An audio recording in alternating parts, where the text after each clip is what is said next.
بسم اللہ الرحمن الرحیم۔ السلام علیکم ورحمۃ اللہ وبرکاتہ۔ الحمد للہ حمدا کثیرا طیبا مبارکا فیہ، والصلاة والسلام علی سید المرسلین محمد بآلہ وصحبہ اجمعین، اما بعد۔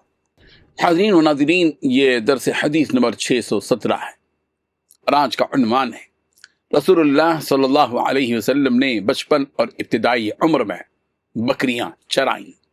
روایت سماعت کیجیے، ترجمے کے بعد تشریح کی جائے گی۔ بسم اللہ الرحمن الرحیم۔ عن ابی ہریرہ رضی اللہ عنہ عن النبی صلی اللہ علیہ وسلم قال ما بعث اللہ نبیا الا رعى الغنم فقال اصحابه وانت یا رسول اللہ قال نعم كنت ارعاها على قراریط لأہل مکہ، رواہ البخاری۔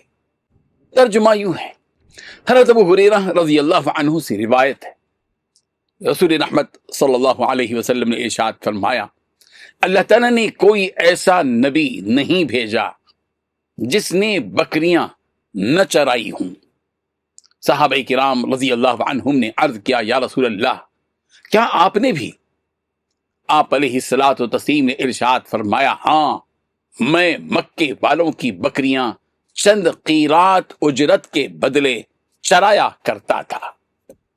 حاضرین و ناظرین، رسول اللہ صلی اللہ علیہ وسلم کی حیات مبارکہ کا یہ پہلو ہمیں آپ علیہ الصلاۃ والتسلیم کے بچپن کی سادگی اور عملی تربیت کی ایک خوبصورت جھلک دکھاتا ہے۔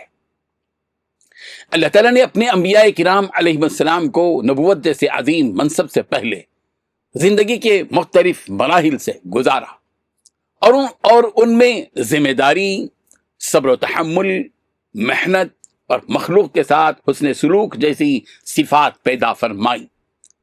بکریاں چرانا بظاہر ایک معمولی سا کام ہے، لیکن اس کے اندر ایک عظیم تربیتی حکمت پوشیدہ ہے۔ چرواہا بکریوں کے ایک پورے ریوڑ کی نگرانی کرتا ہے، کمزور اور پیچھے رہ جانے والی بکری کا خیال رکھتا ہے، خطرات سے ان کی حفاظت کرتا ہے اور انہیں بھٹکنے سے بچاتا ہے۔ یہی اوصاف آگے چل کر انبیاء کرام علیہ السلام کی دعوت و قیادت میں نمایاں ہوتے ہیں۔ رسول اللہ صلی اللہ علیہ وسلم نے بھی مکہ مکرمہ میں بکریاں چرائیں اور اس کام کے بدلے اجرت حاصل کی۔ اس سے یہ بھی معلوم ہوتا ہے کہ محنت کر کے حلال روزی کمانا کسی انسان کے مقام کو کم نہیں کرتا، بلکہ محنت انسان کو ذمہ داری اور خود اعتمادی سکھاتی ہے۔ نبی کریم صلی اللہ علیہ وسلم کی مبارک زندگی میں ہمیں یہ سبق ملتا ہے کہ عظمت کا تعلق ظاہری پیشے یا دنیاوی حیثیت سے نہیں ہے، بلکہ اخلاق و کردار کی بلندی، تقوی، امانت داری اور اللہ تعالیٰ کے ہاں مقام سے ہے۔ اللہ تعالیٰ نے اپنے آخری نبی محمد عربی صلی اللہ علیہ وسلم کو نبوت ملنے سے پہلے بھی محنت اور ذمہ داری کے ایک ایسے کام سے گزارا جس میں بظاہر سادگی تھی، لیکن حقیقت میں اس کے اندر بڑے بڑے اخلاقی اسباق اور حکمتیں پوشیدہ تھیں۔ بعد میں رسول اللہ صلی اللہ علیہ وسلم کو ایک پوری امت کی رہنمائی کی ذمہ داری عطا کی گئی۔ بکریوں کے ایک چھوٹے سے ریوڑ کی نگرانی سے لے کر پوری انسانیت کی رہبری اور رہنمائی تک ایک عظیم تربیتی سفر نظر آتا ہے۔ اس میں ہمارے لیے یہ سبق بھی ہے کہ حلال محنت کسی انسان کے مقام کو کم نہیں کرتی۔ اللہ تعالیٰ کی محبوب نبی صلی اللہ علیہ وسلم نے بھی محنت کی اور اپنی محنت سے رزق حاصل فرمایا۔ اس لیے محنت کرنے والے کسی شخص کو حقیر سمجھنا اسلامی مزاج کے خلاف۔ مزید یہ کہ اس واقعے میں رسول اللہ صلی اللہ علیہ وسلم کی آئندہ ذمہ داری کی خوبصورت تمہید بھی دکھائی دیتی ہے۔